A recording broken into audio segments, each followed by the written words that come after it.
Welcome to the Grappling Grappling Rewind Podcast. Welcome to This Week on the Grappling Rewind Podcast. In this week's show, we're going to recap Fight to Win 191, Gianni Grippo versus Mauricio Gomez, and preview Who's Number One, Craig Jones versus Pedro Marinho. That also has just a big amount of really fun matchups. The first Who's Number One of 2022. As always on the show, I'm your host, Maine, from the coast. Miranda. Hey, Miranda. Pretty good. How are you? Doing good. You're coming off of wrestling practice, and yeah. your face is high school wrestling part. Do you see this face? Like, just look, the bruises and shit that are going to show up tomorrow. It's going to be great. I had a bunch of 12-year-olds beat my ass. You look a little worse for wear coming into a Monday night late recording for the podcast. So before we get into the recap for Fight to Win 191, let's talk a little bit of news. The biggest news is, my note for this news piece is just ADCC, more money. More money. The Superfight winner is now going to get $100,000, and the runner-up gets $50,000. Yeah. Previously, it was $40,000 for the winner, $10,000 for the runner-up. Metaverse Dog, which is a sponsor of ADCC, has stepped in, put more money down. Seth, Mo, and Sean have put more money down. So I think there's $100,000 more between those two groups alone, which is exciting. Like, I love Gordon and Galvao are going to get paid for this one, and they deserve to. And I'm excited for it. Yeah, I hope everybody stays. Everyone's gonna be healthy. It's gonna go off without a hitch. Our little stomach problems. Everything's gonna be good. I'm amped for the match. It's the one match we want to see still. They're going to get paid for it. That's awesome. Yeah. There's also additional money and sponsorships coming in for ADCC. It's awesome. It looks like that Mo is actually really making a push to get more sponsorship and more money to all the athletes, which makes sense. Is great. Well, that's great. He talked about that in an interview I did with him that you can listen to on an earlier episode of the Grappling Rewind. Basically, looking to make these changes, looking to push for getting the athletes more money. He's also went on the record saying he lost money a couple times when he put on events. Yeah, and but he also has gone on the record going I don't care either. Yeah, he doesn't give a shit because he likes what he provides and he likes to provide a good show. And it's awesome. So happy about that. But again, more money is always good for the sport. Yeah. Happy to see athletes getting paid. South American trials for ADCC are coming up soon. We talked about it the past couple of weeks. We're probably not going to be able to preview that. We have some names announced. Look at them on Flow Grappling. They have some people who have announced. We do not have a full names list for who is in that trials right now, so I don't want to. Yeah. I don't want to spend time going. I know three names like Galvao's in it. There's some other guys in it. It's going to be a wild event. I think they're going to probably deal with the streaming issue, so hopefully we're going to get a good stream out of South America or out of Brazil this time. Is it going to be that, or is it going to? It's Flow. Yeah, it's Flow. Okay. Yeah, but previously there have been issues, but I think because Mo is running it now, it's going to be the streaming issue is going to be a thing of the past this time, so we're going to get good footage out of the South American trials, which historically we have kind of struggled with. Flow awards are still, I think this is the finished voting a couple days ago. Yeah, I think we don't have awards yet, so look out for those. It'll be curious to see. Zach and I talked about that last week. Okay. If you're curious to see kind of what our thoughts were on the nominations that they made. Yeah. There was some fun stuff in there. There was some stuff that we kind of were interesting choice, so we'll see kind of what's decided there. Other news, the Rotolo brothers, the video that I saw was of Cade doing some hard sparring at Atos doing MMA rounds. Yeah, which, I mean... Well, Andre's going back in MMA. Yeah. I was about to say that. He's signed up with one, right? With one, yeah. Didn't he sign the contract for one? Yep. So we'll see how it all goes. It wouldn't surprise me to see the Rotolos taking them. I mean, they're young enough. I mean, they can... And especially if they start in a promotion like one, you can just out-grapple them at that point. They can out-grapple strike, boom, and then I'm one of the best grapplers in the world, and my coach is a former MMA fighter, and Galvao knows what to do, knows how to coach, knows what to do to win. It would be interesting. Again, I'm not always super amped to see folks going over to MMA because we see them less in grappling, but I love seeing guys get paid, and you can get paid in MMA, so it is interesting. It is cool to see. They are obviously doing some hard sparring with MMA gloves on at Atos, and that's not footage that we have seen a ton of out of that camp until recently. And you would hope that they don't hurt themselves before ADCC. Yeah, I would hope, because both of them are in that. So that was interesting this week. But they're also young, so they can bounce back fast. Yeah, bro. Other news, we have Mikey's Who's Number One title offense that got changed to Esteban Martinez. We'll talk about that more in the preview for Who's Number One coming up, but that's kind of big news. That's at 135. Yeah. Okay. Mikey makes 35. Historically is 35. 35 right? Yeah, he's historically 35. 25 was what he had problems making. He went to Rooster weight. He's done it a couple times for Worlds. He's won. Well, not 25. Whatever Rooster is. 27 in the gi, so 25. Yeah, about 24, 25. Yeah. He did it the first time he made it, 2019. Yeah. Yeah, 2019. It was tough for him to get down. Yeah. Allegedly, this last time a couple months ago for Worlds 2021, it wasn't that big of a push for him. Yeah. So I don't know really what changed, but maybe. But he usually competes at 35. A little less pasta. Maybe. I don't know. I've heard him talk about his diet going up to matches and pasta and pizza. Yeah, and he's like, and I just stop eating like the day before, and I just make weight, and I was like, oh. But he's a 25er. So, but yeah, this is a 35er, which is historically what Mikey does. I know Esteban Martinez is historically, again, 25 to 35. But these guys both bounce up and fight guys pretty frequently in whatever weight they want to. So nothing out of the ordinary there, just interesting.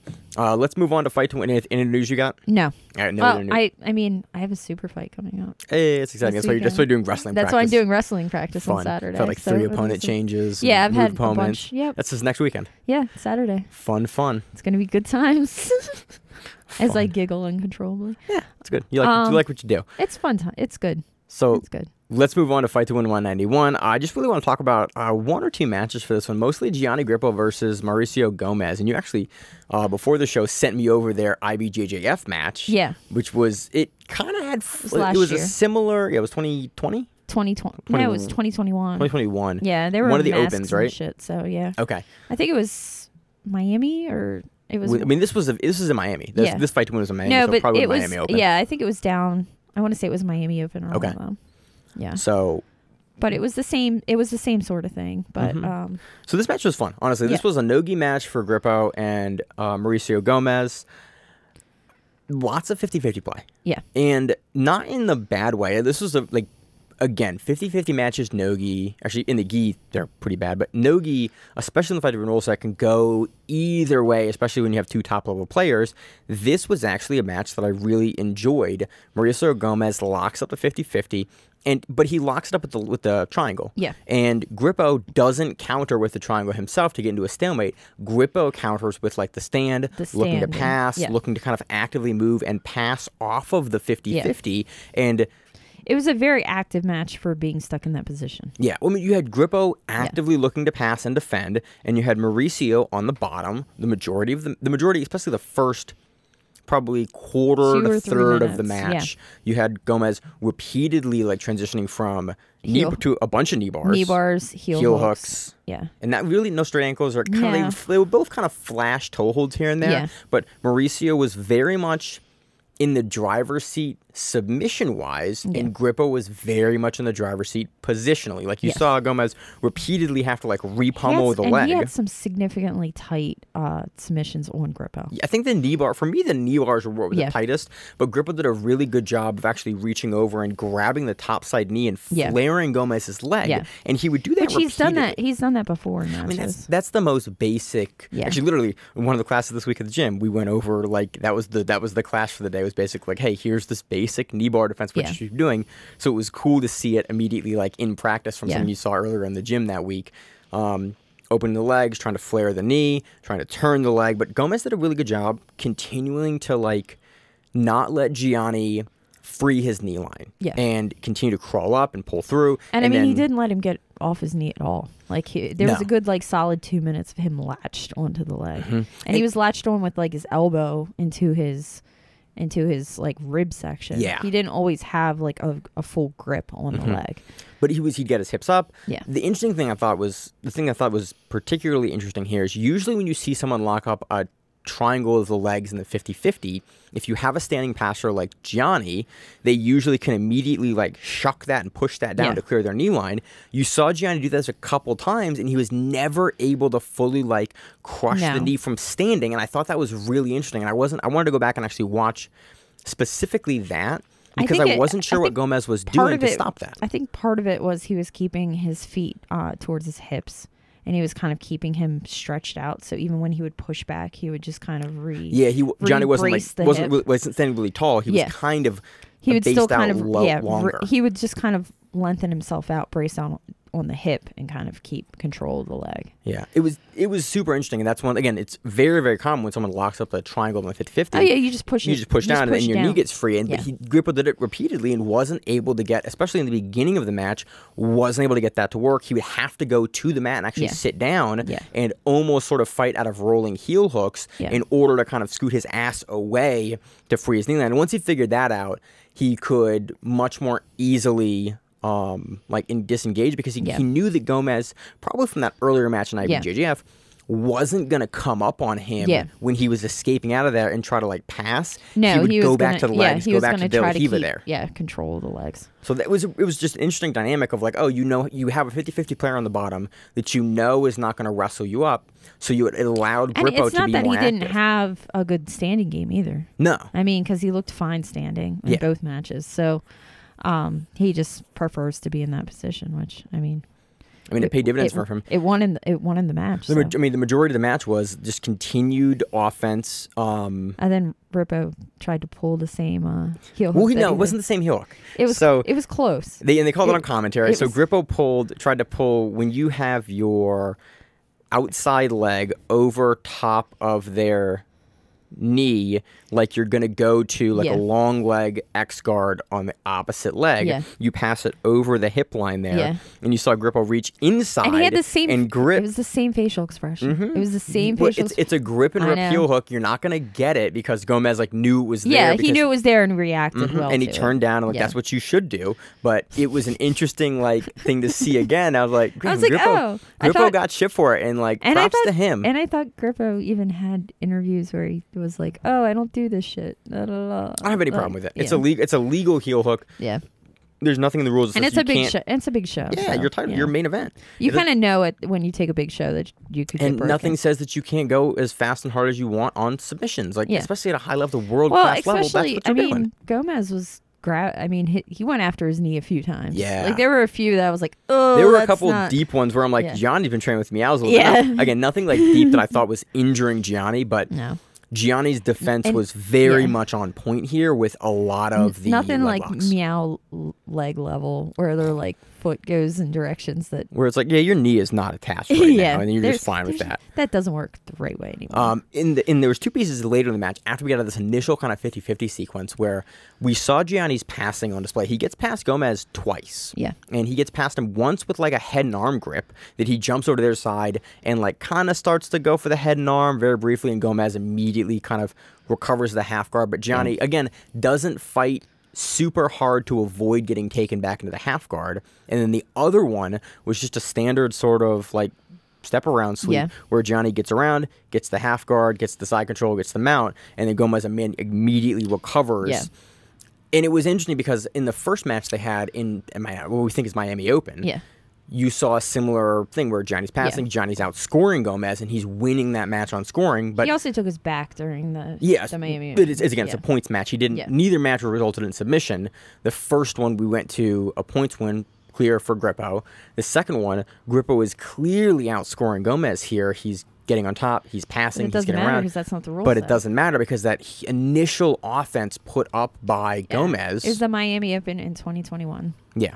The initial offense by Gomez, and then throughout the match, Gomez got them back into the 50-50 and attacked a few more things, and there was some more defense by Gianni. Gianni started throwing up his own leg locks and toe holds later into the match, but really it was But I don't think anything was as deep as the initial the knee bars. The knee bars and the heel hook. There was one heel hook that was that looks like it's... And Gianni had to defend it. Again, it wouldn't look like he was going to tap to it, but it was okay, I have to go start defending this. And he grabbed the hands, he went both hands and grabbed and pulled it, and that was really the match. Gianni positionally very much in the driver's seat, but fight to win, very clearly the duration of the match, Gomez was winning. And Gomez did... He transitioned a lot of his submissions together, so he would try something, then something else. Yeah, there wasn't just one sub, and then that's all I'm going with. It was it was foot on one side, I'll switch to the other over top of the chest, the other, I'll switch to the knee bar. Yeah, the transitions here from Gomez were phenomenal, but very much in the driver's seat, winning throughout the duration of the match in the fight to win rule set. I just think that if you are getting into professional grappling in 2022, this is probably a really good match to watch to understand, in a positional rule set, very clearly Gianni wins this. In a points rule set, he wins this. In the fight to win rule set, in submission only, where submissions are counted, very clearly Gomez wins this. So if you're just getting into it, this is actually a really good, interesting no-gi match that has some 50-50, and you can see sort of that dynamic play out in a way where it's like, oh, I understand what I'm looking at now because of a match like this. It was fun. Usually 50-50 matches are super boring. This was definitely not. Or there isn't a lot going on in them. So. Yeah. Very much appreciate both these guys for kind of laying it out there and having a fun match. And there was another match we wanted to see on this card. Do you have the match? Do you have the name? Yeah. Please let me have the name. I'm looking at it right now. I don't have that. It's so short. Let's put the volume down. It's so short that like literally they did an Instagram clip on it. Yeah. And it is You got the names? Marcos Maciel versus Jason Oliveira. This is what this. And it was literally like a 20-second match. It was they slap and bump. They slap hands. Dude sits. The other one does like a rolling Kimura like a Kimura trap. It was a Kimura trap rolling back take to armbar. To belly down armbar. Yeah. Which I mean, I'm a fan of belly down armbars. It was a super nice, transition from the jump. It's one of those. It's not something you see very often, but again, it's why I love Fight to Win, because it features such like a range of talent that you see a lot of people like that have an unconventional game that are willing to go for big stuff like this. And what was good about it was like I've seen definitely like the flip over to Kimura trap, like the rolling in the back take too. Yeah, I've seen that or that to the back take, but then to watch that to go from that to the back take to then the belly down armbar, very smoothly and put it all together. Especially not like a featherweight. Like, no, these are bigger. These are bigger dudes. These are bigger dudes. It's not a very common tradition you see above like 170. Yeah, really. Yeah. So it was neat. You can watch the highlight on Fight to Win Instagram, on Full Grappling Instagram. Yeah. It was cool. Another match on this card was Enrique Coco versus Yuri Villafort. Enrique Coco had the Masters middleweight title going into this. Yuri takes that via decision. Definitely a slower paced match. You had good moments from each guy, but Yuri was clearly on the top and kind of imposing his game and for kind of forcing Coco to react to a lot of it, and gets a split decision win to take the Masters title. I think we're seeing more from both these guys on Fight to Win in the future, but it was cool to see Yuri get that title again. Very close split decision match. Both guys had their moments, and change of hands for the title for that one. Let's see. That's all I have for Fight to Win. Yeah. Really. Again, they did like a live stream on Instagram a couple days ago. I don't know if it was on Brittany's or if it was on Fight to Win's. Brittany Elkin. Yeah. Works Fight to Win a lot. Yeah. Used to work Fight to Win. It was on either one of those. They were discussing the fact that they were trying to build up a lot more local talent on their cards in the future. So especially leading up to ADCC, where they assume that a lot of people are going to be preparing for that. Right. That they're going to try to build up a lot more local talent. Sweet. Again, we love Fight to Win. The Fight to Win is the reason, a big portion of the weeks that we can have stuff to cover. Yeah. They have a ton of stuff on the back end that they have like rankings, and I want to see more of that in 2022 because they have a huge collection of people that we see, and Miranda and I watch every weekend. We just typically only ever cover a couple people on the show. Yeah, and it'd be nice to see it so that you can be like, oh, such and so. I recognize that name, and now I know that he's won the last 10 times that he's done a match. Yeah, he's up. You know, he's really in the Fight to Win rankings. Because the Fight to Win rankings, I gotta look at them. Unless you have something going on, like there's the one gentleman that doesn't have an arm. Yeah, has like half an arm. Keith Meyer. I recognize him because of that, or I recognize somebody. You know, your friend the Night Pigeon. I recognize the Night Pigeon because it's the Night Pigeon. You know.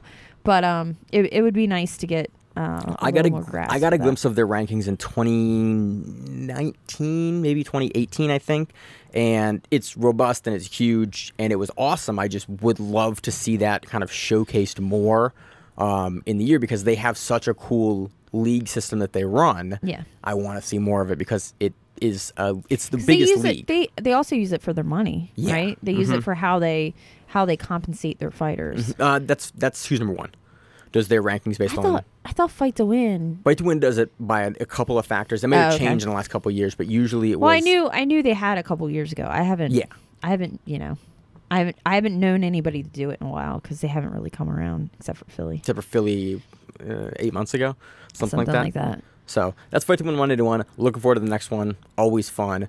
Let's move into the preview section. We have who's number one, Craig Jones versus Pedro Marinho. How much has Pedro Marinho's taken a weight, like? Not really. You think? Nah, Marinho used to be like 85, but he frequently jumps in with the big guys at like 205 and above. I thought he was smaller for whatever reason. He's a little smaller than Jones, but he's okay. not. I don't think he's that much smaller than Jones. Like, again, we were covering him back when he was a purple belt. Yeah. He's put on a lot of size and muscle since Craig purple Jones belt. to get to 205? when he did Fury, he had to get to like 185. Like, was that an 85? It was like something. It was some lower amount because I remember Craig saying it was very difficult for him to get to that. Okay. Whatever weight class. Yeah, I just looked at his Fury. I mean, I looked at his Fury results again today because I was going back before we did the pre-show to look at, seeing if I remember. It says absolute. Absolute, but I think there was a weight. It was. But I forget. Because I think Sean Bradley is a welterweight, middleweight. Maybe I don't remember. I'm looking. But regardless, this is at 205 for who's number one. I don't think the weight's going to be a huge factor, especially with Craig's game. Craig's talked about not pulling in this match. Yeah, I saw that. But Craig is also a gamer. Yeah. And so he might be talking shit to be able to. And that's like you're trying to get in Pedro's head, you're trying to muck with his game plan, which. I mean, Pedro's a very active fighter. Like he's gonna do a lot on his feet. He's gonna try a lot of showy things. Like he had that arm bar that was freaking me. He had a flying arm bar to win. I forget which tournament last year. He's done a lot of it. Craig Jones is going to have to control him. Yeah. And I don't know if that's really something he should be trying to do. We've seen Craig wrestle, and his wrestling is good. We know Pedro likes to wrestle. Pedro also likes... I'm concerned for this match because I'm worried that both guys are going to do the stalemate thing that they both have a tendency to do. Yeah. Where it's like... Both guy really doesn't want to engage hard. We saw a lot of Pedro Marinho's matches for third comes grappling. Yeah, I don't know if Craig Jones after the Fury match where it was a stalemate. And that's my big question. If he's going to try to push on this match because he knows that, he knows how much is on the line right now. He knows that he doesn't want to be a boring fighter because he was pissed off at himself. You could tell by his interviews that he was not happy with his performance. Yeah. So I'm hoping that pushes them a little bit, It's really curious. Like Pedro has a bunch of wins with leg locks, a couple of losses with leg locks too. I'm very curious to see again. Craig Jones gets your leg. He beats almost anyone in the world. Yeah. He wasn't able to beat the Ty Rotolo via leg lock when he did it, but he very easily beat Rolando. Yeah. Ronaldo Jr. Via leg lock when they matched up. We've seen Craig do it enough times. You very much know Craig Jones's game. I'm curious to see with that interview and with the Fury match, if he's going to actually not pull, if we're going to see him wrestle Pedro. We've seen, remember the Dante Lone match? Yeah. Kasai Pro 3, I think. Giant Uchimata. Craig Jones has good takedowns and has good wrestling. Look at him at ADCC. He can do it. I watched him flying armbar somebody on Instagram today. Yeah, hand down on the mat, flying armbar. So B Team, the Craig Jones's gym, they banned like flying submissions in the gym because somebody got both their knees broken, and they weren't. Really? I think that's the rule. That's allegedly what happened, but already it was also a thing at Henzo's. You couldn't do it. Like there's a bunch of most gyms ban it. Most pro gyms ban it because it's like you don't want some guy flying triangling or flying armbarring a pro in there with a title fight or some big event coming up that he hasn't announced yet. Cool, man. Like I'm injured because you were doing this in the gym. You're an idiot. Yeah, if you want to work that, like, you let the guy know that we're working I do that. It, but I'm like 130 pounds. So yeah, but you also just kind of like chuck me off. But you also, if you're drilling it, you'll let people, like you and I will drill it like, hey, I'm working this flying thing, and then you're ready for me to do it correctly or incorrectly and to keep each other safe. Yeah. You're not just throwing it, without saying. I try not to. It is, I'm going to lean Craig Jones here because Craig Jones... I do not bet against Craig Jones in submission only. Pedro Marinho can absolutely take this via a stalemate match where he is more active from the top and he shuts down Craig Jones's game on the bottom. If we see the wrestling Craig Jones come out, I think Craig Jones can take this. I also think Pedro Marinho, being the young guy with, he's got less to lose than Jones, but he's still riding high on a world title win. Going to ADCC, like, he has a lot to lose, too. I just think that he is much more not able to wrestle. We see him wrestle much more frequently, but we also see him stalemate on the feet much more frequently. Jones is, you know, we saw the Davi Ramos match with Craig Jones, where it's like he's kind of willing to be stalled out from the bottom. If you stay at that distance, he doesn't tend to come in and overcommit himself from the bottom. And if you overcommit on Pedro Marinho, he's absolutely going to get past you, and he's going to make you pay for it. So, interesting match. I'm very worried it's going to be slow. I do think Craig Jones takes it. I'm going to go Pedro Marinho. Okay. I'm going to go Craig Jones, ugly decision. Yeah. Like, ugly close decision. Yeah. But, again, how are you picking Pedro? Ugly close decision? Yeah, I think he'll be more active. Yeah. That, again, that's a very reasonable I just think thing. he can, I just think he can pick up the activity. And if Craig Jones can't like latch onto him and if we see that, slow him down, see repeated the Bradley match, essentially, where it's like you have a guy on top moving, and a guy on the bottom not able to fire off his game. Pedro is smart enough that he'll at least try a submission. Yeah. To like win, you know, by having those submission or at least something, because the problem with the Craig Jones Bradley match was also like neither of them tried anything. Right. Like it was, they both just got stuck in each other's passing frames, game, but and like that was it. But they didn't try anything. You could have tried something. Or at least attempted, you know. And that's sort of my concern. If it's a with wrist lock, the match. I mean, it's a wrist lock, but I think Jones can absolutely get under Pedro and leg lock or toe hold him. Yeah. But I think I think Pedro can also, I mean, this is unfortunately a closer match. Yeah, he can catch a little airtime and kind of get around him. Yeah. This is unfortunately, I think, a closer match than I would like, because I don't think we'll see both guys open up here. But Craig Jones could get new fire under him after the last match and change that. But yeah, so I'm going to Craig, you're going Brad, you're going I'm going Pedro. And I think we're both picking close decisions. We'll see. Co-main event, Ty Rotolo versus Levi Jones-Leary, a welterweight 170-pound title match. That's an interesting match. This is again Levi Jones-Leary in no-gi. We've seen very little of Levi Jones-Leary's no-gi game. We've seen a boatload of Ty Rotolo's no-gi game, and everything about Ty Rotolo's no-gi game, it's world-class. The last time we saw Levi Jones-Leary in no-gi was Who's Number One, correct? That's like the only time we've seen it. And that was versus Taza, and he took a really close decision. He took a comfortable decision over Taza. You did a seminar with Taza this weekend, didn't you? I did. I'll talk about that in the outro. In Philly, yeah. Looked good in it, but both guys kind of had their moments. Yeah. This is a giant step up. I think Levi Jones-Leary is going to be able to bear him below. Absolutely not. Rotolo. I think this is... And I think that's his jam. Yeah. And so I think if Ty can... Well, we know that's his jam. Like, Levi Jones-Leary is a guy that will get double DQ'd at the world level to do his game. I know. And he still does it. He does it in no-gi. Because I remember I watched him do it in no-gi, and I was like, holy shit, like he's actually doing what they tell you not to do in no-gi, and he actually pull it off because he's done it so much. He knows the position. He's so good at it. Well, he knows the positioning. He knows where his hips are supposed to be. He knows where his legs are going to be. He has a great game, but I just don't think he's going to be able to barrel Ty I don't think he's going to get the ties back. No. And you need for Levi Jones-Leary to win this match, you have to get the Ty Rotolo's back. You have to control him, and you have to start throwing subs on him in this. I think that Ty is going to pass and pass hard. And they do the step pass where they step on their legs to pass, which kind of shuts down. The leg pin passing.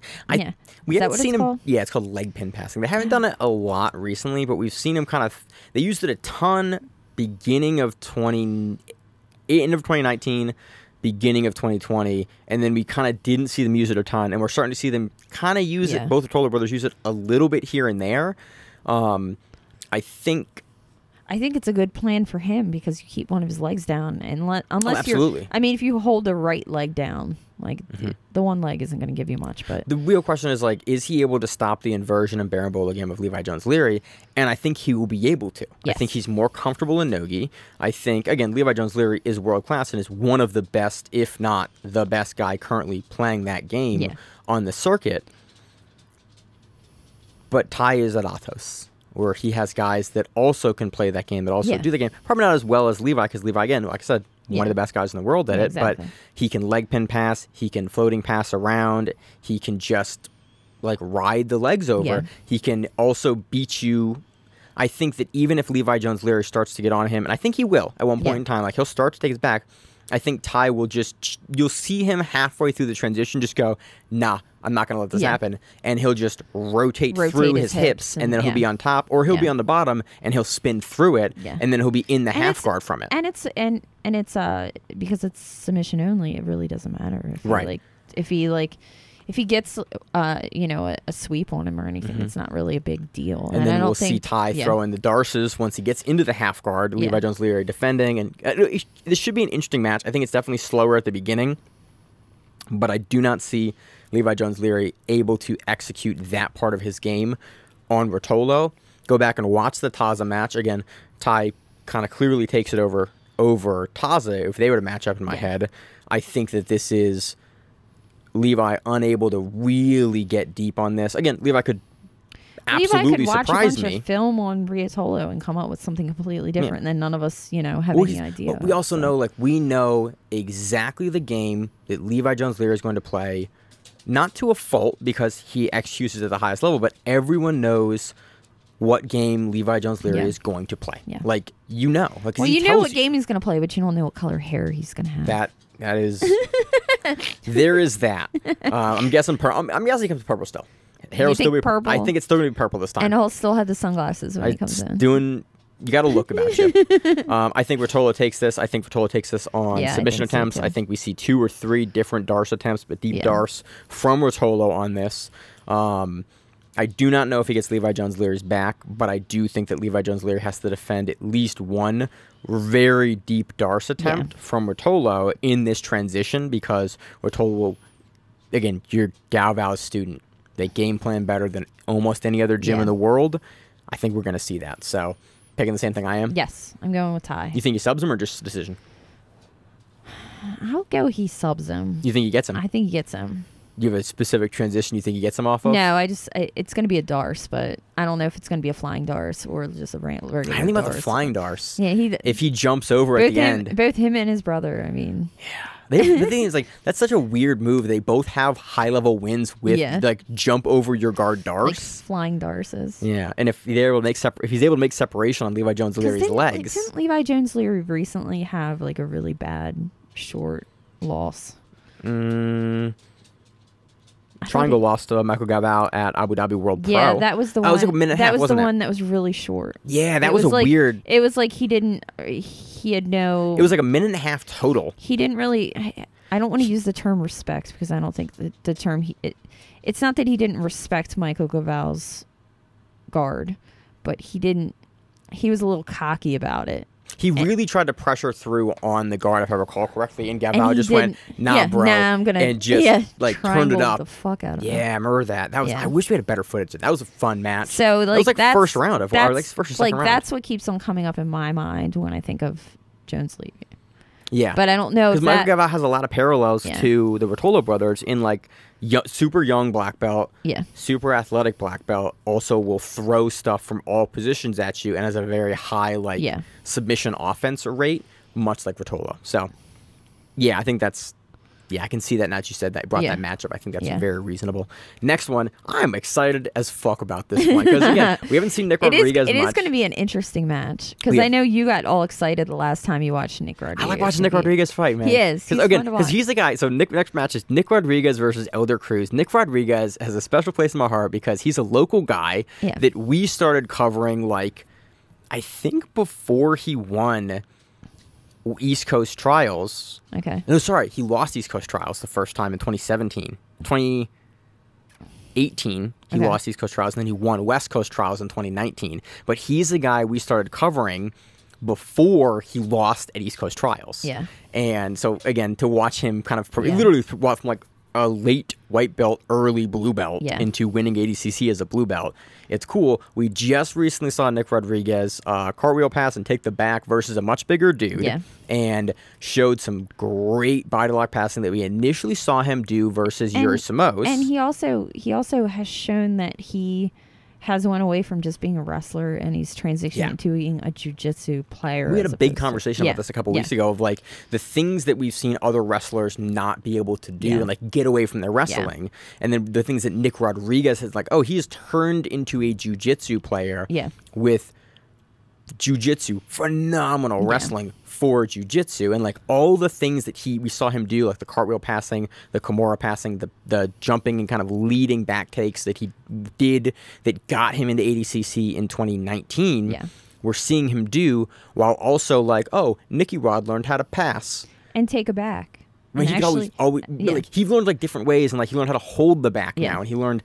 We're seeing him develop a whole host of skills with the DDS guys, and then with now B Team, and like the Instagram videos that have come out, like him training with his brother and drilling, and you're watching what he's doing. Is great, and even when he explains it very well. He's very.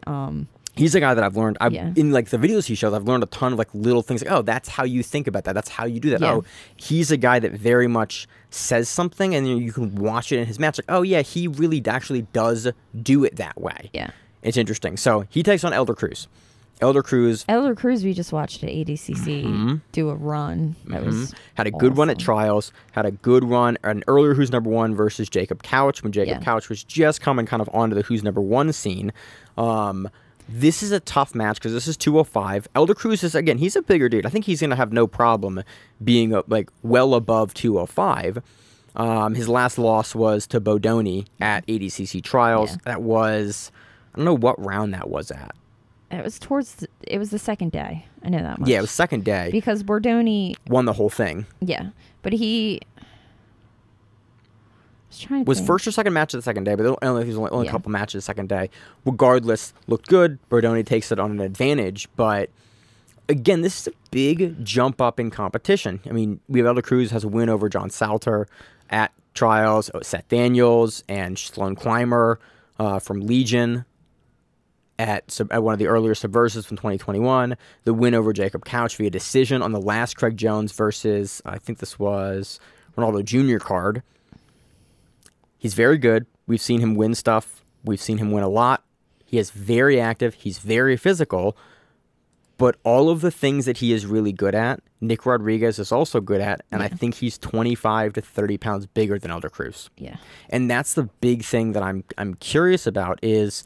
Can Elder Cruz use the little man, get around? Yes. Can he get around and can he get to Nick Rodriguez's back, which is really where I think he's going to have to get to his leg, kind of like Duarte was able to do. Because, again, we also haven't seen a ton from Nick Rodriguez recently. No. Like the Fury Pro a couple weeks ago was the first time that we've seen Nick Rodriguez, and I think since Yuri Samos, I can check that. But it's been a minute. It's been a while. It's been, quite a bit of time. So probably Yuri. I think Yuri was the last match. There might have been something between that. Victor Hugo. Oh, okay. He had a decision loss to Victor Hugo at Third Coast Grappling 6. Before that, he beat Third Coast. He beat Pedro Marinho at Third Coast Grappling, and then Yuri was before that at on the Gordon Ryan versus Wagner Hosha card. And then he has a loss to Jimenez via decision that was massively frustrating for me to watch that match. But if Elder Cruz can implement a similar game to Roberto Jimenez, really keep Nick Rodriguez locked up in the guard and like stifle him. I think he went against Luke Rockhold in Polaris. Yeah, I didn't know that. Yeah, it was interesting. It was an interesting. I can imagine that was an interesting match. Yeah. I just saw that and I was like, we're going through Nick Rodriguez's record here. I lean heavily to Rodriguez here because I think that Elder Cruz, although good wrestler, I think Nick Rodriguez is bigger and can implement and impose that better. He can snap down harder than Elder Cruz can. And I think Elder Cruz has a lot more tape on him. And with Nick Rodriguez being the way he is, and he seems like he's intelligent when it comes to knowing who he's going against and what he needs to do, that he'll be able to figure it out. I think we're going to see him try to body lock. I think we're going to see him either get Elder Cruz down or Elder's going to pull. And then we're going to see Nick Rodriguez use the body lock that we've seen him use since the Yuri match. We saw Fury. He body locks and just goes eventually, through. If you can get past Yuri Samos with a body lock pass, there's not many people on the world that you can't get past. He's going to teach that when I do I'm doing a seminar with Yuri Samos at the end of the month. I would assume he is. Yeah, that'd be awesome. But if Nick Rodriguez gets a body lock on you, I assume that he's going to pass you with that now because you did it versus Yuri. You've shown repeatedly that you can now do it in a competitive setting. I think he does that on Elder. Now, if he's able to get to the back, that's sort of my question. Yeah. But I don't think that Elder is going to be able to get him off him more than twice. Okay. Is my only thought. And so I think I think Nick from the top position here, really stifles Cruz, gets around his guard at least once, really forces Elder to like dig deep to avoid the back take. I think Elder possibly can avoid the back take, but I think Rodriguez towards the end of the match is really going to put pressure into him, get on top of that top shoulder on the body lock pass, and force the outside turn from Elder and take his back that way. Whether he finishes the rear naked choke, I think really depends on how much time is left. I think I can very easily see Elder escaping that. He put it right across dude's face and just like. But again, it's a level like the Elder Cruz is a much higher level grappler than Sean Mowry. Which again, they take nothing away from Steve Mowry, taking nothing away from Mowry, but like Elder Cruz is a world class level grappler. He's going to take a little more of a face crunch. And he has a lot more skills in the toolbox of how to deal with someone on your back like that. Yeah. It is just, can he escape and can he, like, how much of the storm can he weather for Nick Rodriguez? Again, a huge opportunity to take on Rodriguez. I just think that Rodriguez is going to push, and impose in a way that Cruz is going to kind of struggle with. I can see that. So that's my take. I could see a rear naked choke win here. I could see a pretty dominant top pressure and passing win, much like it did for Yuri as well. I could see this kind of being a repeat of that match. Next match, which I'm kind of like thinking about. I've thought about this a lot. Looked up some tape on both women. We have Brienne St. Marie versus Amanda Tubby Aliquin. This is a flyweight match. I do not know. I want to lean Tubby on this one because I am more familiar with Tubby's game. We've seen Brienne St. Marie a bunch. She's been doing recently. She had a very good, great year in 2021. But I'm more familiar with Tubby, more familiar with her game. Unfortunately, I couldn't pull up the record on Flow for Brienne St. Marie, so I couldn't go back and look at all of her recent matches. She doesn't come up with. She doesn't have match listings. Oh. So when I went to go and look, interesting. I didn't have enough time in the pre-show to pull beyond like the most recent match. Yeah. And I just... That's kind of weird. Yeah, and I'm annoyed trying to figure out, like... Yeah. Well, I remember she went against Jasmine Rocha. Yeah. And she looked good. She looked good at trials. She looked very good at phenomenal at trials. This is a fun matchup. I could see this going either way. I'm going to lean Tubby because Tubby has kind of the more experience. I'm going to go with on the stage. Brianna. How do you think she does it? Yeah. I don't know. I just think... She has a lot of fire under her right now. She's been doing really well. Yeah. It's close. I mean, it's close either way. This is a fun match. Again, I can see Amanda taking this. I could see Brienne taking it, especially with kind of the strong showing at trials. We haven't seen as much recently from Tubby. Her most recent win is a decision win over Patty Fontes at Subversive 6, which is like middle of the year 2021. So it's been some time. Yeah. And then 2 losses early in the year to Tammy Musumeci at Who's Number 1. And then she lost to her twice. Yeah. And then a toehold win over Jessica Khan earlier in that tournament as well. A loss via triangle to Raquel Canuto at Fight to Win 171. Yeah. The level of experience here is interesting. Again, I could see... I kind of want to lean with you on this one. This in the pre-show when I was doing all the kind of thinking about who I was going to pick on the show, this is the one that I honestly kind of struggled the most on. The other thing is, I think if I remember correctly, Brianna also does a variety of different grappling. Like she did some kind of like crazy like wrestling tournament recently. UWW? Maybe? She did one of the like I want to say it was in the United States. It was a wrestling and it was like probably traditional wrestling. Oh, okay. And she did that. Was it Fila? And it might have been. Okay. I just remember seeing it because she did that. She did ADCC and then she did another like grappling, but not like IBJJF style submission grappling. But she did something like that, like 3 like back-to-back in a row, like within like a couple days of each other. Okay. And was like completely fine and like won everything. And I was like, holy shit, like that's some freaking dominance right there. You know, like if you can switch, you have changed my pick. I think. Let me look up what she does. Brianna St. Marie. I'm gonna pick her as a dark horse here over Tubby Aliquin. Just because I think Tubby's been kind of hot and cold recently. and that trial showing from Brianne St. Marie. The Jasmine Hosha match is the match I really remember. It was a very, very tight, close match. Yeah, I remember that match, watching it. I think, yeah. Brianne St. Marie via, I have no idea. This one, again, was the one on the main card that gave me the most, like, question. She did Medusa. Yep, she's a Medusa champion. She won Medusa. That's EBI's, that's Eddie Bravo's all-female event. That wasn't combat jiu-jitsu, correct? That was the Medusa it was combat. One. No, she did. Because Medusa had an EBI one and a CJJ The weekend one. that I was thinking about is she did Medusa Combat Worlds in Mexico. Yep. She did that, won it.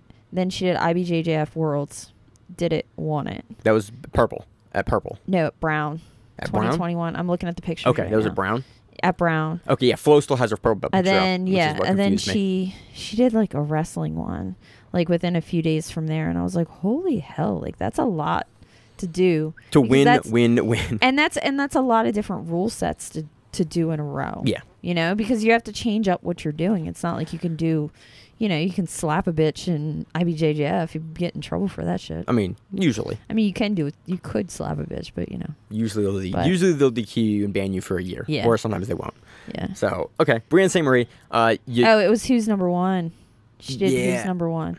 She did Who's Number One. She did IBJJF, and she did Medusa within a very short period of time. All right. So you champion pick. Again, very fun match. Another big opportunity for Brianne St. Marie. Tubby has, again, a historical presence at black belt. You know, looked good, got a lot of subs, but a little bit hot and cold sometimes. Brianne's on the up and up. Yep. So next match we have Jacob Couch taking on David Garmo. I don't know a lot about David Garmo.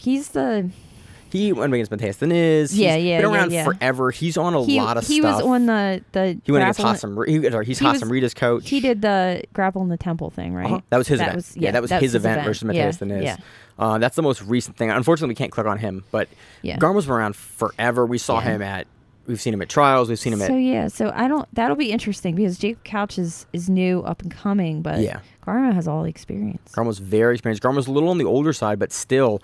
guillotine and dudes in the IBJJF. Jacob Couch really has, like, it's not like he pushes he's not one of those people that's going to be like, he's going to overdo you with pace. You know what I mean? Like, he's not a pace fighter. The older guys, I feel bad when they go against somebody who's like completely outpaces Rottola. Yeah. Like Ty Rottola. Yeah. So I don't think he's going to do that. And I think Garmo, as long as Garmo keeps, I mean, he's competed. This is an interesting one because it really, it for me is what version of Jacob Couch shows up. We're seeing more and more from Couch. We're seeing kind of, he can now wrestle. He has a bottom game. He has a top game. We're seeing some areas where he still will make some mistakes and get beat, like in the Thor match. You know, Thor submitted him with a triangle armbar variation, like kind of crawled through him. Blew his knee out. Well, while he was doing it. But again, he came back. Jacob Couch came back. Placed at trials for ADCC trials in a very, very deep division. This is a funny one. I mean, his matches all went very well. Yeah, this is a funny one because I can see pathways for both guys. If Garmo gets your neck, like, he can finish almost anyone in the world with the guillotine. I think Couch is going to come in and do what he does and be very aggressive. Yeah, but seated. And Garmo's going to be a guy that's going to look for your neck, but Couch is also... It's a weird dynamic because Garmo's going to have what he wants, but Garmo sometimes can... Versus guys that are super, super game, sometimes can not get the finish, and he can struggle, like, being out, like, he can't finish you. Yeah. He can struggle with that. Couch is a guy that sometimes if he can't finish you, he can struggle with that. Yeah. Really interesting match. I'm gonna go with Garmo for age. Just blatantly for age. I'm split here. Like, as an older grappler, I will go for the older grappler. Okay. I say older. I think Garmo's. Watch, he's like 38. He's probably still younger than me. I think he's in his late 30s, but I don't remember offhand. I'm torn on this one because it really depends on. And I like Jacob Couch. Like, I think he's a pretty cool dude. It all depends on kind of what game. If Couch can get Garmo on the defensive early versus if Garmo can kind of get on Couch's neck early. I think that's really... He's only 31. No, he's not. 31 years old. He's my age. He's just been, I guess, competing at a high level for a long time. And yeah, he has a mustache. And for some reason, I thought he got the mustache when he was like 40. And I'm wrong. Sorry, David Garmo. My bad, man. Yeah, he's still younger than me. I've talked to David Garmo. I should know that. Really? Mm-hmm. Well, he started at 5 years old. Yeah, I mean, he's been around forever. He's the guy that he had Modern Flow. He has the DBZ kimono. Oh, okay. That was his company back in the day. Oh. Yeah.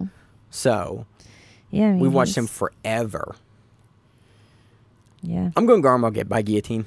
Okay. That's where I'm going here. I'm just going Garmo. Okay. I don't know exactly I could see Couch turn around and, again, pulling another rabbit out because he's routinely shown that he can do that, but I like Garmo's guillotine. He has a strong team behind him. Yeah, so. I like Garmo's guillotine game. I've always really enjoyed it. Next match, we have a late replacement. We have Esteban Martinez taking on Mikey Musumeci. We were going to see Esteban Martinez versus John Calistine, but John Calistine got injured again. We haven't seen Calistine in a minute here. And wasn't Mikey supposed to go against someone else also? I don't know. I thought Mikey was supposed to go against someone else. I forget his initial opponent. Yeah. But it was an interesting match, I think. You're right. Yeah. But now we have this match. Yeah. This is a really tough match for Martinez. Again, anyone that Mikey goes against that's at his weight is a tough match. Mikey is... And Esteban has shown before that with people his size, he definitely struggles more with... certain things with people with his size. Yeah. Like with larger people, he plays that game where he just kind of grabs onto your leg and tries to take you down and just keeps on moving and tries to out-move you. And it works a lot of guys that way. And we saw him do that too at Roosterweight for Nogi Worlds. Yeah. We saw him do that same game and get a great submission in the finals. But that wasn't somebody as the same caliber as Mikey I mean, Musumeci. there isn't a caliber like that. Like Mikey Musumeci is the best Roosterweight and bantamweight in the world. The conversation that Mikey had with Craig Jones about pulling guard, if you haven't watched it, is hilarious. I have not seen it. Yeah, where is it? Was it on? It was on. It was one of the flow shows. One of the shows they do. Oh, I didn't. I got half of it. I didn't watch that yet. With I haven't what's finished his that name? Yet. With Howell. Yeah. In the middle. Yeah. And, it was the two of them, and Craig Jones is like, I'm not pulling guard anymore. And Mikey was like, I don't know what the hell you're talking about. Like, and they were going back and forth. It was hilarious. That's awesome. I'll have to watch that. It was funny to watch the dynamic of the two of them. We know Mikey's going to pull. Yeah. We know Esteban is going to try to... Cartwheel pass and Toriando pass. Yeah. He's probably not going to try to knee cut through you. No. I don't think he's going to get past on Mikey either way. I think the thing about Mikey is I think Mikey could time a cartwheel pass and freaking... And that's what I think is going to happen. Yeah. I think he's going to... just time the cartwheel pass, grab his leg, he's and next thing you know it, I don't know. How's Esteban's game getting out of leg locks? I've never really seen it because his legs are so... He's got very, very short legs. He has good... muscular legs. He has good stomp outs. Yeah. Basically, where if you try and go his legs 50-50, he will... He has a really good job of timing, basically leaping his knee line out of you. When I think about it, didn't Esteban win against Calistine in trials? He beat Calistine in trials. Because I remember seeing that match and getting really fucking excited about it. And I was super excited about it. So it would have been a replay of that. Okay. I just thought about that because I was like, I tried to watch all of Esteban's matches. I think Mikey puts Esteban on the bottom. Yeah. Or finishes him with a leg lock. And I think Mikey keeps Esteban on the bottom. Yeah, I think Esteban does a phenomenal job of getting up. I think he just has. He's just gonna have to get timing. He's just gonna time one of the passes, and he's just gonna roll. He's gonna invert to one of the legs as Esteban jumps over for it, and then Esteban's gonna try to kind of get to the neck like Gabriel Souza did. Yeah, and I got that wrong last week. By the way, I got a message from somebody that listens to the show and went, you got that wrong. You said it was Pato, and it was not. I was like, it was. I know. I thought about that afterwards. I was like, later in the show, I corrected it, but we were it was the last 10 minutes of the show I corrected it, and we talked for 20 minutes about that being wrong. Yeah. And I just love making mistakes like that on air. It happens. So that's what I think. I think you watch a million matches. I watch a lot of matches. It's the way it happens. I think that he times it coming over, and then he either uses it to sweep or he enters into the legs, and I think either way... I don't think... Do you think he's really going to sweep? Because would you really see Mikey take a top position? I think that he will sweep because I think potentially Martinez is going to give him enough movement where he's getting away from Mikey. Okay. And Mikey will choose to come up and control him versus try to keep a dynamic guy at distance where it's like, I don't necessarily want to play this. I can control you and I can probably out-time you when I'm touching you. But him at distance, he's going to have to continue to track him. Again, I think Musumeci can do either, which is partially what makes him so dangerous. Is like either way Mikey decides to fight this match, I think he can time Martinez or control Martinez. But I'm just curious to see what he chooses and then what Martinez decides to show him. We know he's going to jump over and look for the north-south and look on top. Yeah. But I think Mikey can counter all of the things that we've seen Martinez do so well. Yeah. I think Mikey's going to take it. Yeah. Do you think he takes it by submission or by points? Or by basically positional work? I think positional work only because very seldom have I ever seen, besides Gabriel Souza, no. Okay, I'm completely messing up all my people because I'm tired. Wrestling practice will do it to you. Wrestling practice will do it to you. I have not seen Esteban subbed very often. Very, very hard to sub. Yeah. Mm-hmm. His movement is all over the place. He constantly is getting up. He constantly pushes through. His takedowns he pushes through. This will be a good card. I'm excited for this. So I think we both pick Mikey here. On the free prelims, I'm not going to go through all of them unless there's stuff you want to talk about here. We have Jessica Crane versus Alex Yanes. Should be a very good match. We have Michael Pixley versus Cameron Reed. Should be another good match. And we have Gio Morelli versus Kimori Anderson. That should be an interesting match. I'm excited for that one. That'll be fun because Gino, I didn't put 2 and 2 together that he was the Penn State guy because he was a Penn State wrestler. I didn't put that together as he was the B team guy. I didn't connect all the dots until recently, and then I was like, oh, I like that. It's always fun that happens. You're like, oh, that's that guy. Okay. Yeah. But again, we watch. If you don't peel behind the curtain because we're at the end of the show, we're not going to preview any more matches. We're moving to the outro now. Grappling is a weird sport to follow because very few places have. There isn't none. Isn't any a list of your top 100 guys in a weight class. No. So we just have to remember every person that we hear, and people change teams really frequently. Yeah. There's very little coverage on it unless you're following our guy's personal page, and then he decides to post about it. Yeah. So we have probably 20 divisions between men and women that we keep track of in our head. And then even if I'm only keeping track of the top 10 per people in a division, but there's always like that 5 that maybe they're not the top, but they're fun to watch. Yeah, or and there's somebody that you have your top 15 people, and you have your exciting people that are regional people, and it is an astronomical amount of people that I have to keep track of in my head. And then if you are a competitor, you also have to remember all your local people. It's like, I'm trying to figure out my local people, and so it's a lot of people. It's a lot of people to just keep track of in your head, and then the belts change and the gyms change and years go by and people's styles change. I haven't seen him in 2 years. He doesn't do that anymore. Interesting that he's now a leg lock guy, or now he's a passer.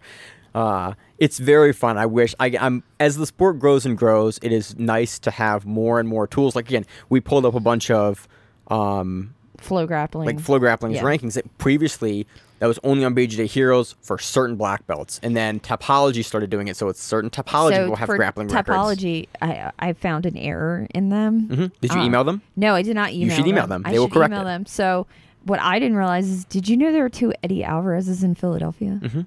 I did not. I spent a lot of time on Sherdog and Topology over the years. Yeah, there's a local fighter in the area that has a win over Eddie Alvarez. And when you click it, it goes to Eddie Alvarez, the more Bellator, MMA, the more UFC, prolific. former champion. Yeah, and I was like, holy shit, he armbarred Eddie Alvarez? No. Different Eddie Alvarez. It was the other Eddie Alvarez. Yeah. No, email Topology and let them know because they'll correct. I've done it before with records. Have you? Yep. Because I love that they do that, and they have record keeping is super important if the sport's going to grow. For something like that, it looks a lot different. Oh yeah, very different. If you armbarred Eddie Alvarez or Eddie Alvarez, you know, so it's a big difference. So yeah, and I appreciate that. It makes doing the show. It makes the prep for the show so much easier. Well, and then everything doesn't blend together either. Then you're trying to think. It all blends together. Miranda, anyway, I'm 250 shows deep here. I know. It all blends together. Like, I don't know what year people like. I forgot that John Callison was at trials. Like, things like that. Yeah. I was there. I was positive that was him. I was Matt's side and watched the matches. I was positive that was him because I got super excited because I was like, oh my God, he beat him. But we also watched 500 matches in 2 days. Yeah, we did. So it's like it all tends to blend together. And again, I love that they're more robust resources. I love that Who's Number One and Flow Grappling has rankings. I love that Fight to Win has rankings. I want to see them published. Topology and BJJ Heroes. Like, we have more and more outlets and organizations that put up results and information about the sport that we cover. And it's awesome to kind of to watch this. Again, this show, 2017 to now, it is wildly easier to do. Like, we have right now, we have video for Fight to Win, and they're all individually parted out matches to watch and to go review Gianni Grippo's match before we recap it today, versus a couple of shows in 2017, 2018. It was like, there's no footage right now. We saw it. I don't remember exactly the particulars. We got to go on that. I might have had a few drinks and watched that match. I thought it went this way. Yeah, there's plenty of that. Hey, we forgot to preview this. Why? Because we didn't know what was happening until week of. So it's been cool. I'm very happy that we have more robust rankings and rules. I love that Who's Number One will have a ranking on all these people coming into the match. And Mike, again, is defending a title. We now have a lineage of belt at 135 for Who's Number One, and that can mean something. We're pairing that in with ADCC and all the other organizations under the Flow banner, and like, we're getting to the league structure that we've been talking about on this show for almost 5 years now for professional grapplers. And it's cool to be a part of. Which is great. So, and it brings more money into them, which is always a good I love thing. seeing people get paid, because that's how you get true professionals in the sport. Yeah, because then you get them, they actually... they can commit their time to training as opposed to, not. Whatever they do on the side. Well, you did a seminar this weekend. Speaking of like people making money. Yeah, so you did a seminar this weekend. I did with a Oliver Taza seminar. It was supposed to be an hour. It was more like 3. It was quite long. It was all about the honey hole. Do you ever want to You were know? having a good time, though. Yeah, I had a good time. You want to know like 200 things about the honey hole? Well, Oliver Taza is the one to tell you. Yeah, you said that. I was like, I should have gone to that seminar. That would have been such a good seminar. It was a good time. I mean, he did a very good job explaining everything. He seemed like he was freezing cold the whole time, which was kind of funny. But, everything he showed, if you had any questions for him, he'd answer your questions. His responses were he would kind of say, you can kind of do what you want, but this is the way I do it. That's those are always cool. I always really appreciate seminars like that when someone basically goes, look, this is my game, and they they get that they're teaching their game to you because you're there to see them. Yeah. And that's all I always appreciate when seminars happen like that. The weird thing was in our gym, we had went over a escape from honey hole, because how many ways are there to get out of honey hole? Basically one. There's only basically one real way. There's one real way. Well, there's a couple ways, but there's one that's like... But there's one that works. There's one best practice And way. we went over that one, and then within a week, I learned Oliver Taza's way of getting out of it, which is very similar, except for Oliver Taza wants to go back into that position as opposed to... He wants to refeed you back into it. Yeah, as opposed to... it was... Hosha's version of how to get out of it, where Hosha was just getting the hell out of it. Like, he just wanted Wagner? to... Yeah. Yeah. He just wanted to get out of it. Yeah. And so it was interesting to see the difference there. And, like, I was like, so I've heard that you put your head down, you just put your weight on your head and do that. And he's like, oh, and he would like say why he did it. You can do that if you want to, but do it this way. Which was good. It was a fun seminar. It was. Yeah, it makes me regret like not going, because you when pre-show you talked about like some of the stuff you got from it. I was like, oh, that seems like really, really good use of fun. Like my time technically. It was fun. I did that, and then I wandered off the balance and hung out with the balance people for a while. Nice. Chipped one of my teeth. Ew. I got a fat lip and chipped Which tooth? Straight in the middle. Like right here. I can't see it. Oh, yeah, it's right in the middle because I forgot my mouth guard. Ooh. And so... So it was the worst. Yeah, and I got guillotined. I got guillotined really bad, and my teeth went together. And yeah, they clanked and chipped. Clanked and chipped. Awesome. It was good times. So then I had wrestling practice. So and I had a Shark Tank. So literally in the last week, I've been messed up by many, many people. Mm-hmm. So I'm getting ready for a Superfight. My wife was there for your Shark Tank to give you female rounds about your size. Yeah, it was fun. It was good times. So I've been beat up for the last week. Soon enough, I will stop prepping for your Superfight. Yep. Trapped and firm. It's awesome. In Annapolis, if you're in Annapolis, Maryland, you have nothing to do, come watch my super fight.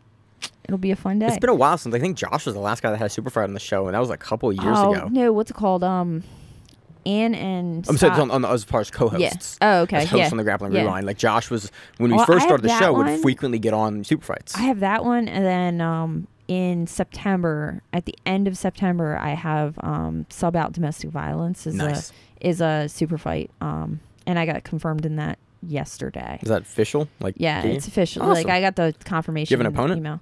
Yeah, it's fun. She's from Gracie Humada in Philly. I've actually went against her, but I haven't went against her in years. Like I went against her I don't even know how many years ago. So that'll be fun. So I have those two lines. So you're prepping to just you're really kind of hitting the nose hard to go back into all those. I mean, part of the benefit is I'm home because I'm not traveling as much for work because of COVID. So I have a lot of time to train, and sweet. I have a good team behind me, so I don't really care. That's awesome. So it's good times. Happy to be there. So I got nothing else this week. So that does it. You got anything else? Nope, that's it. All right. As always in the show, I'm your host, Maine, my co-host, Miranda. And we have the Grappling Run. See you on the mat, whatever that is. Stay safe. If you like the show, please consider sharing it on Facebook with the folks at your gym. It's the best way that we grow the show, and we really appreciate it. You can reach out to us on email. We also have Instagram. We have Facebook. We have Twitter. We have Google+. Until that shuts down. We have a website. If you have an event you would like to have us cover, please let us know. If you have a name, like most people do, and you'd like to have us stop butchering it, let us know. Reach out to us. The show is also available on YouTube, Spotify, in addition to iTunes and every other podcast service. We very much appreciate your time, and thank you.